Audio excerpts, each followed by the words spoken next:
Welcome back to our YouTube channel.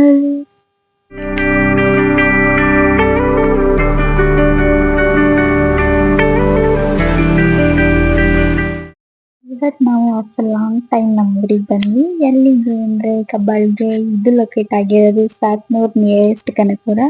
ಈ temple ತುಂಬಾನೇ famous ಆಗಿರೋ ಟೆಂಪಲ್. ಇಲ್ಲಿಗೆ ಎಷ್ಟೊಂದ್ ಜನ ಬರೋದು ಹೋಗೋದೆಲ್ಲ ಮಾಡ್ತಿರ್ತಾರೆ. ಇದು ತುಂಬಾನೇ ಫೇಮಸ್. ಫುಲ್ ನೋಡಿರ್ಬೋದು ನೀವೆಲ್ಲ ಕನಕಪುರ ಸೈಡ್ ಬಂದಿದ್ ನೀವು ನೋಡ್ತೀರಾ. ಆದ್ಮೇಲೆ ಈಚೆಗಡೆ ಹೋಗಿ ಇಷ್ಟ ದಿನ ಆಗಿದೆ ಅಂತ ಈ ಊರ್ ಸುತ್ತ ಎಲ್ಲ ನೋಡೋಣ ಅಂತ ಬಂದ್ವಿ. ಅದ್ರಲ್ಲಿ ವೆದರ್ ಮಾತ್ರ ಸಖತ್ತಾಗಿತ್ತು. ನೀವು ನೋಡ್ತಿರ್ಬೋದು ಅಲ್ಲೆಲ್ಲ ಎಷ್ಟು ಕೂಲ್ ಆಗಿತ್ತು ಅಂದ್ರೆ. ಅಲ್ಲಿಂದ ಬಂದ್ ನೋಡಿದ್ರೆ ಲಾಸ್ಟ್ ಅಲ್ಲಿ ಹುಡುಗ ಏನೋ ತಡಕ್ತಿದ ಬರ್ತಿದೆ ಅಂತ ನಮ್ಮ ಅಕ್ಕನ್ ಕೇಳಿದಕ್ಕೆ ನಮ್ಮ ಮನೆ ಬಾಲ್ ಹೊಡೆದ್ಬಿಟ್ಟಿದ. ಅಲ್ಲಿರೋ ನಮ್ಮ ಮನೆ ಮಕ್ಳೆಲ್ಲ ಬಾಲ್ ನಾವು ಸಿಕ್ಕೋಬಿಟ್ಟಿದ್ರು ಅವ್ರ ಆಟ ಆಡೋಣ ಅಂತ. ಪಾಪ ಕೇಳ್ದ, ಎಷ್ಟು ಕೇಳಿದ್ರು ಕೊಡ್ಲೇ ಇಲ್ಲ ಇವರು. ಆಟ ಆಡೋಣ ಅಂತ ಎತ್ತಿಟ್ಕೊಬಿಟ್ಟಿದ್ರು. ಆಮೇಲೆ ಏನೋ ಮಾಡಿ ಸ್ವಲ್ಪ ಬಾಲ್ ಮೇಲೆ ಕೊಟ್ಬಿಟ್ಟು ಚಾಕ್ಲೇಟ್ಸ್ ಕೊಡ್ತೀವಿ ಅಂತ ಹೇಳ್ಬಿಟ್ಟು ಹೆಂಗೋ ಈಸ್ಕೊಟ್ವಿ. ಅದಾದ್ಮೇಲೆ ಇಂಕೊ ನೈಟ್ ಆಗಿತ್ತಲ್ವಾ, ಯೂಶಲಿ ಸ್ವಲ್ಪ ಆಟ ಆಡಿ ಬೀಳುವ ಎಷ್ಟು ಕಾಟ ಕೊಟ್ಟು ನಂಗೆ ಮಲ್ಕೊಂಡೆ. ಎದ್ ನೋಡಿದ್ರೆ ಎಲ್ಲಾ ಮಕ್ಳು ಗೊಂಬೆ ಹಿಡ್ಕೊಂಡ್ರೆ ನಮ್ ಗಾನ ಚಾಕು ಹಿಡ್ಕೊಂಡ್ ಹೋಗಿದ್ಲು.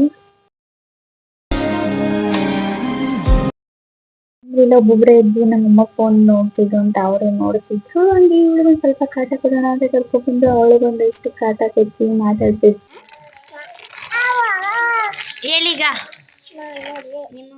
ಇವಳೊಬ್ಳೆ ಇದ್ಲು, ಬಿಟ್ಟೋರೆಲ್ಲ ಇಲ್ಲಿ ಅಂತ ನೋಡಿದ್ರೆ ಎಲ್ಲ ಹೋಗಿ ಆಟ ಆಡ್ತಿದ್ರು. ಏನ್ ಮಾಡ್ತಿದ್ರು ಅಂದ್ರೆ ಗೋಡ್ ಕೊಡಿಸ್ತಿದ್ರು. ನನ್ನ ತಂಗಿಗೆ ಏನು ಮಾಡೋ ಕೆಲಸ ಇಲ್ಲ ಅಂತ ಮಕ್ಳಿಗೆಲ್ಲ ಅದು ಬರ್ತಾನೆ ಮಾಡ್ತಿದ್ರು.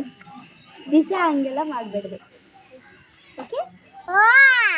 ಮಾಡೋದಲ್ಲೇ ಮಕ್ಳಿಗೆ ಏನದು ನೀನ್ ತುಂಬಾ ಚೆನ್ನಾಗಿ ಕ್ಯಾಟ್ ತರ ಕಾಣಿಸ್ತಿದ್ಯಾ ಮಿಯೋ ಮಿಯೋ ಅಂತ ಹೇಳು ಅಂತ ಹಂಗೆ ಅವಳು ಹೇಳ್ತಿದ್ಲು. ಅದನ್ನು ಅವಳು ಅದನ್ನ ನೋಡ್ಕೊಂಡು ಅದೇ ತರ ಹೇಳ್ತಿದ್ಲು.